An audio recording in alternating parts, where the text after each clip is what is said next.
As war began to break out across Europe, the Sun's editorial pages cautiously supported the president's efforts to send aid to Britain and France. But even as support for the Allies grew among those at the newspaper and the public, one very famous Sun columnist took the opposing view. Mencken was of German parentage. He was very proud of his German background. He loved German beer, German Gemütlichkeit, and so on.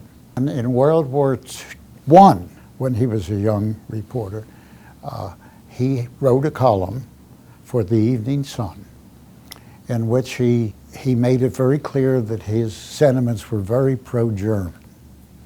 And he said, without any hesitation, that he was going to whoop it up for the Kaiser. And his pro-German sentiments clash with what the paper stood for and what the country eventually stood for. World War II came along, and the whole pattern was repeated. He was pro-German, although he certainly didn't admire Hitler, as he did admire the Kaiser.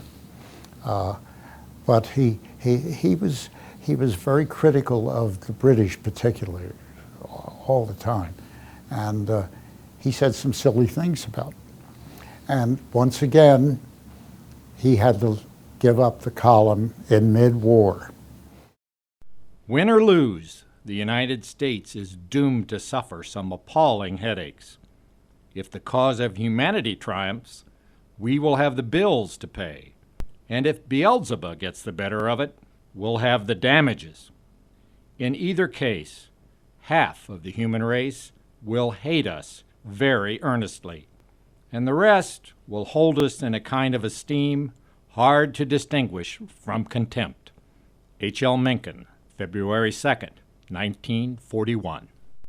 And the interesting thing in World War II was that Mencken's sentiments were so different from the editorial page of the paper, from the reporting, really, and from the standpoint of our great cartoonist, Edmund Duffy, who won 3 Pulitzer Prizes, by the way, in the course of his career.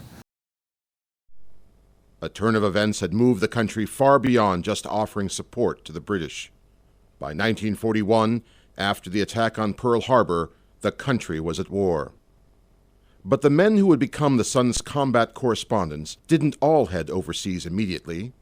Reporter Lee McArdle first headed west. He went to California right after Pearl Harbor, when the whole sentiment of the country was kill the Japs.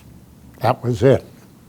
And very few people had any sentiment or feelings for the Japanese Americans living in California, who were rounded up with the approval of President Roosevelt and Governor Earl Warren. And McArdle was one of the first, I'm sure, who wrote compassionately about the Japanese Americans.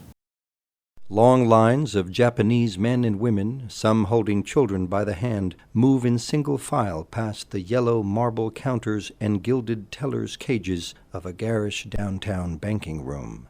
The evacuation of 37,000 Japanese from this area cannot be carried out too quickly to suit the average Los Angelean, who shares with the average San Franciscan a general suspicion and distrust of all Japanese. Lee McArdle, April 2nd, 1942.